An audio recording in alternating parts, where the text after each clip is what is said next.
चलिए आज हम सब मिलकर बनाते हैं bread butter post. Is very very favourite for the kids as well as बड़ों का भी काफ़ी हद तक फेवरेट होती है। तो इसके बनाने के लिए जो जो इंग्रेडिएंट्स की ज़रूरत पड़ती है वो सारे पहले नोट डाउन कर लीजिए।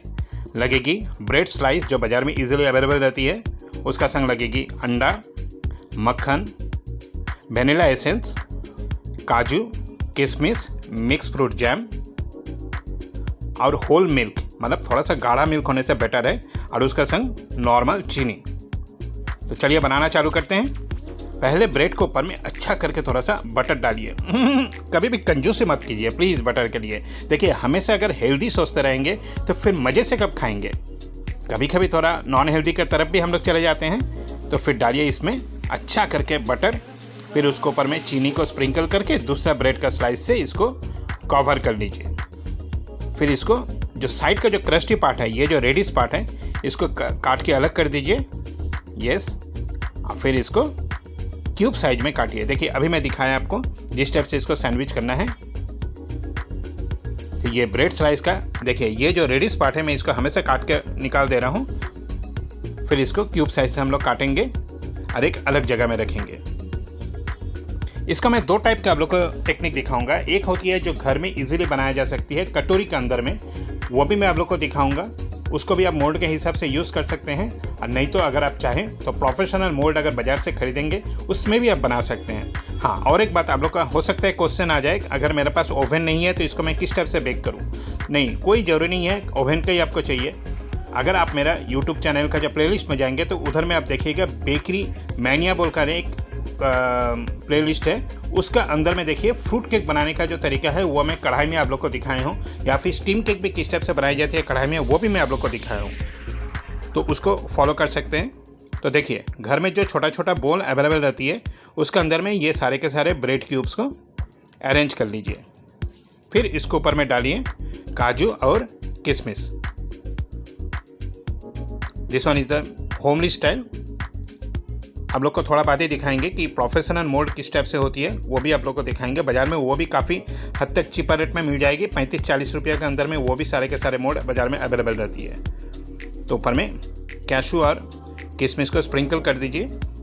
ये रहा जो डायना साइड में आपको दिखा रहा हूँ। All these are basically the professional mould and this one is the left hand one is left side में जो वाला दिखा रहा हूँ वह है आपका होम स्टाइल में, जिस टाइप से कटोरी में हम लोग बेक कर सकते हैं। तो बस वो तो रेडी हो चुकी है। अभी दूध को थोड़ा सा चीनी देकर थोड़ा गर्म कीजिए, ज़्यादा नहीं, बॉइलिंग हॉट नहीं होना चाहिए। जस्ट दूध में चीनी डाल के उसको हल्का हल्का गर्म कर लीजिए। फिर उसमें डालिए अंडा, एक एक करके अंडा डालते रहिए। फिर इसको स्ट्रेन कर लीजिए।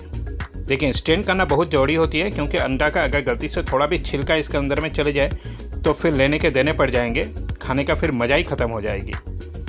तो बस इसको स्ट्रेन कर लीजिए। Yes, ready. चलिए इसको अब हम लोग मोल्ड में डालते हैं। Yes, just like this way. अच्छा, ये भी बात मैं आप लोग को बतला देता हूँ कि अगर मोल्ड में डालने के बाद कम से कम इसको 5 से 10 मिनट के लिए थोड़ा सोख होने दीजिएगा, ताकि आपका ब्रेड काफ़ी हद तक दूध में सोख करके सॉफ्ट हो जाए।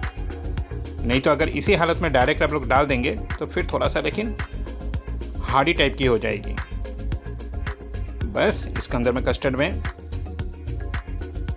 ब्रेड को ऐड करके फिर हल्का हल्का करके स्पून से नीचे में प्रेस कर दीजिए, ताकि ब्रेड अच्छे ढंग से सोक हो जाए। हाँ, वेनिला एसेंस डालना लेकिन कभी मत भूलिए कस्टर्ड में। अब इसको हम लोग ट्रे में अरेंज करेंगे। देखिए जो वाला ट्रे अभी मैं यूज़ कर रहा हूँ उसका साइड वाला पार्ट लेकिन काफ़ी हद तक ऊंचा है, क्योंकि इस ट्रे के अंदर में हम लोग को डालना पड़ेगा पानी। फिर इसको हम लोग ओवन में डालेंगे, क्योंकि इस बेकिंग में स्टीमिंग का बहुत ही ज़्यादा इफेक्ट रहती है। स्टीमिंग मतलब जिसे हम लोग कह सकते हैं डबल बॉयलर। इस ट्रे के अंदर में पानी देकर फिर इसको हम लोग का बेक करना पड़ेगा। इससे जो आपका जो पुडिंग होती है काफ़ी हद तक सॉफ्ट होती है और काफ़ी हद तक स्पंजी होती है। हाँ, एक ट्रिक्स मैं ज़रूर आप लोग के संग शेयर करना चाहता हूँ कि बेकिंग के पहले ऊपर में थोड़ा सा लेकिन बटर दीजिए, क्योंकि बेकिंग का समय नीचे वाला पार्ट तो काफ़ी हद तक सॉफ्ट और स्मूदी रहती है, लेकिन ये बटर के कारण ब्रेड का जो ऊपर वाला पार्ट है काफ़ी हद तक क्रस्टी हो जाती है। इससे लेकिन खाने का लेकिन एक मस्त मज़ा आती है।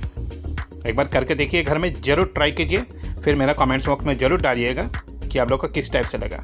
तो चलिए आगे बढ़ते हैं। तो पहले ओवन को थोड़ा सा प्रीहीट कर लीजिए और फिर इसको सेट कीजिए 200 डिग्री सेंटीग्रेड में।